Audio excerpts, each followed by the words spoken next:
नमस्कार. मी सौ नैना जयराव देशमुख, बुलढाणा. भारतीय कोल्हापूर मंच आयोजित मी मध्ये माझी कविता विनोदी कविता सादर करीत आहे. कवितेचे नाव आहे स्वप्नाली. एक डाव की नाही मी स्वप्न पाहिलं. सांगते आता स्वप्नात मी काय पाहिलं. चंदेरी देशाची राणी मी होती आणि सोन्याच्या आसनावर बसली होती. मी ऐटीत हुकूम सोडत होती. आंघोळीले घरातच होत होता आणि फिरायला एक रथ होता आणि पुढे एक सारथी होता. मी जिकडे म्हणू तिकडे तो नेत होता.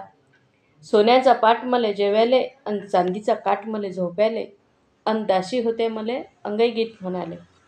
झोपीतून उठताच म्या केला गजर. एक दाशी मायापुढे झाली हजर. म्हणाय फरमाईये. म्या म्हटलं एक पेला दूध लाईये. हे ऐकून माई आत्या मायाजवळ आली आणि म्हणते कशी काठी लईच बिघडली. सात्रीतच मले दूध आण म्हणते.